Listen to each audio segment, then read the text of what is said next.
Hello, I'm the Nostalgia Critic. I remember it so you don't have to. A while ago I did an editorial about the death of the Joker, in which I referenced the comic book classic The Killing Joke. This, not surprisingly, got people talking about the animated adaptation released on DVD and even on the big screen for one night. There was a lot of hype around this. People have wanted to see this for years. Mark Hamill said he wouldn't play the Joker again unless it was in The Killing Joke, which naturally led to his return. It looked like the comic, it had an R rating, all the pieces seemed to fit into place. But then following a disastrous preview, people suddenly turned. A scene of Batman and Batgirl doing each other started circulating, reviews were turning out very rotten, and what was originally the most anticipated animated DC release ever became the most dreaded. Thus, when it was released, almost inevitably, people hated it. What happened? Who thought these were good choices? Where's the cinematic portrayal of the timeless classic we all know and love? Well, I too was pretty surprised at how bad some of the choices were. As the smoke clears, I do have to ask, is it as bad as everybody says it is? Now, some of you might be wondering, how the hell can I even ask that? Well, let me start off by saying, like many of you, I hated the first third. A pointless story involving Batgirl was thrown in that literally didn't connect to any of the rest of The Killing Joke, outside of the fact that Batman and Batgirl were in it. And I mean, in it. The reasoning for this was not only did the film need to be longer for a theatrical release, adapting the original comic would probably run about 46 minutes, but Batgirl in the Killing Joke comic gained controversy from leaning too much on the woman in the fridge trope, where a female character is killed or maimed just as a plot device. I guess that was done a lot at the time, but I don't know, I think a lot of comic book characters would be grateful to have that treatment nowadays. Hell, even a few Robins I bet wish for that outcome. I can see where people are coming from though, and the idea of giving Batgirl more to do didn't seem like a bad one. Especially seeing how she did little in the original and making her role bigger would make her fall all the more tragic. Ironically though, in trying to make her stronger, they actually made her weaker. By bat-bonking in what many consider an uncle-niece relationship, obsessing over Zed Bonk by talking to her gay best friend. Yeah, we're doing that thing. And like I mentioned, having no connection to the Killing Joke whatsoever. Even the dialogue seems jarringly different when the word-for-word text begins in the Killing Joke portion. Just compare them. I need to know that I'd made a genuine attempt to talk things over, to try and avert the inevitable. It was just sex, for God's sake. It doesn't have to mean anything. It's not like we have to care. I don't care. Somewhere dark and cold, filled with the damp, ambiguous shapes of things you'd rather forget. Must be that time of the month. I don't know what it was that bent your life out of shape, but maybe I've been there too. And they say the gay scene is complicated. What? What, two different people wrote these parts? They blend so seamlessly together! To its credit, the first third is animated well, paced well, and acted well. But for many people, there was no overcoming this distracting mess that left a bad taste in everyone's mouth through the rest of the actual Killing Joke portion. That's a shame because when it actually gets to the Killing Joke part, it isn't that bad. It's actually incredibly faithful. It's crazy how much they tried to get down the exact look and feel of the comic. It's about as close an adaptation you can get to a panel-by-panel interpretation. In an online world that hates variations from the original source material, the Killing Joke, when it gets started, actually strays very little. Like the first third, the acting, animation, and pacing all seem on track. Except this time it actually has good writing to back it up. It's incredible to hear Mark Hamill do his Joker voice to this unbelievable dialogue. It's so cool to see Kevin Conroy's Batman talk about what could be the beginning of the end. I can't help but wonder if the first third of this movie never happened, would it have gotten all the hate that it got? After all, people still like Return of the Jedi despite the Ewoks and a lot of repeats. People still went nuts for the Avengers despite the first third being pretty slow. And with Batgirl's story having nothing to do with the Killing Joke portion, it's really not that hard to block it from your mind. Again, even the dialogue shows there's pretty much no connection in this world.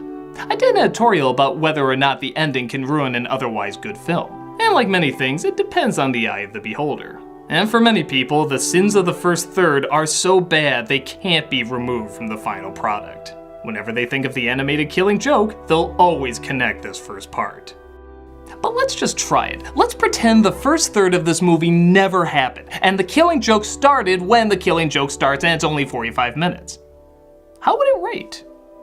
Would it be seen as the masterpiece we were all hoping it to be? Well, if we want to be honest, there would still be a few problems. Ironically, its biggest strength, portraying the comic line by line, is also kind of its biggest weakness. Everything from the angles to the dialogue seem copied from the original perfectly. But there is one problem with that sentence, the word copied. If you read the comic, there's almost no point in seeing the Killing Joke. It adds very little in terms of a new layout or designs. At least with something like Sin City, which was also faithful almost panel to panel, they had a third dimension, which meant some things had to be different no matter what, and we could see the live-action interpretation, which seems to create a different realm of reality. But because both of these are drawn, and to be fair, isn't a ton of movement because they wanted to replicate the original panels, there seems to be a touch less life in the animated movie than in the comic. Strangely enough, because comics are still pictures, you fill in the blanks about what kind of movement is taking place. It's similar to how your mind fills in what a character looks like in a book just through the descriptions. In a comic, this image leaps off the page because it's indicating the movement through the insanity of the lettering, the layout of the pose, and the crispness of the still image. Your imagination fills in the rest of the motion. In the movie, it's taken a little too literally. So rather than seeing an incredible moment leap off the screen, we're seeing an image from a comic book moved around a little bit. It looks just like it, but nothing much is really being added to it. The amount of detail you can do in a still image but not in animation should have been reversed with the amount of detail you can do in animation and not in a still image. And funny enough, if the same amount of attention went into applying the movement of the first third into the story of the Killing Joke, this could have been amazing.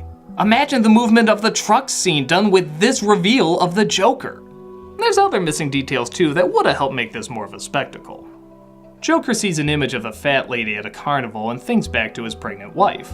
In the comic, it just cuts to a flashback, but in a movie, you can maybe show the picture transforming into his wife, or maybe the picture even comes to life starting the flashback, blending realities for him. The Joker says he remembers his past differently every time, almost like it's multiple choice, so why not have him hold his drink up and through the reflection we see his old self at a bar talking to the gangsters? That wasn't in the comic, but it would have helped give the film more of its own identity rather than just using the comic as storyboards. It's kind of like when Mel Brooks did the Broadway version of The Producers and the Broadway version of Young Frankenstein.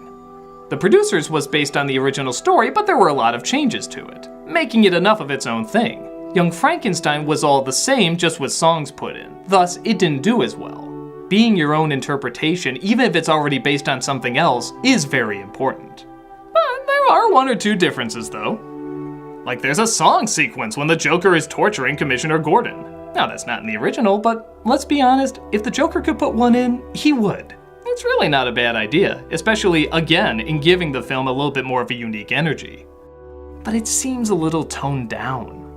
If the Joker's gonna do a song and dance number, it's gonna be an amazing song and dance number. Joker the musical, think about that. It would be mind-blowingly insane. But this is just him and his carnies walking back and forth and not much else. Again, if more time went into developing this instead of developing... And they say the gay scene is complicated. What? This could have really stood out. In fact, the pacing could have been amazing too. Even though it's totally decent and passable, imagine if even more time was given to the Joker realizing his family was gone. Imagine if instead of a few seconds, a few minutes were dedicated to him going nuts and realizing what he's become. If several minutes were added to each scene, either in dialogue or visual storytelling, this could have been phenomenal. With a comic, you have to keep things short and tight because you only have so many pages you can print and so many word bubbles you can fill. And truth be told, Killing Joke was probably pushing both of those already. But in a film that's already short on time, fill it up. Maybe Batgirl could have been helping Batman find the Joker before she gets shot. Maybe the Joker could return to his empty home after he's transformed. Maybe he can tear it apart or set it on fire or laugh, I don't know. Maybe everybody could visually take in what's being lost as opposed to just talking about it. Even the final scene, which people in the comic are still up in the air about whether or not Batman is placing his hands on the Joker's chest laughing or strangling him to death. Granted, it'd be very tough to keep that open to interpretation in a movie, but it could be done. Have the Joker's laugh spring louder when Batman puts his arms on him, and have the Joker sway back and forth in emotion where it can either be him laughing or being strangled. It's tricky, but it could work. So much of this could have been downright brilliant. But for all the talk of me saying how much better it could be, here's the thing. The Killing Joke did technically give us exactly what it promised. It gave us the Killing Joke. Even the first third is described as a prologue, a separate story to get you ready for when the Killing Joke actually starts. It just sucked at it. However, when the Killing Joke started, it did everything in its power to give us the Killing Joke. This both worked for and against it. It does look like the comic, it does follow it as closely as possible, and it does try to add one or two new elements. Like I said, audiences can get very fickle when anything is changed from the original source material. And while the critiques I gave earlier definitely bother me, can we really be that angry at the Killing Joke for giving us the Killing Joke? It's like if before Harry Potter there was a prologue on Ron Weasley's backstory that was written horribly. Yeah, that would be weird and suck, but Harry Potter fans would still get an obsessively faithful version of Harry Potter. Would that prologue be enough to throw the whole thing off, or would they still be satisfied? Personally, I think when the Killing Joke part starts, it's okay. It definitely raises the question of what adaptation should leave in, take out, or add. But you can't argue that the film isn't giving exactly what it advertised, the Killing Joke with an extra prologue attached. I know a lot of hard work goes into making any of these movies, and even though the mistakes of the prologue are pretty painful, it doesn't necessarily mean it should erase what many would consider on its own an adequate representation. Amazing? No, but not awful either. Had the prologue not been there, the reaction most likely would have ranged from good to okay, and not gotten nearly the backlash that it got. But many can't separate the prologue, and I guess that's kind of understandable too. It is part of the Killing Joke. They could have cut it out, but they left it in. You can't help what you like or dislike, it just leaves whatever impression it leaves on you. But for fans that want to see the Killing Joke on the big screen, maybe, like the comic, it's an interpretation you possibly may want to think about one more time. I'm a Nostalgia Critic guy, remember, so you don't have to.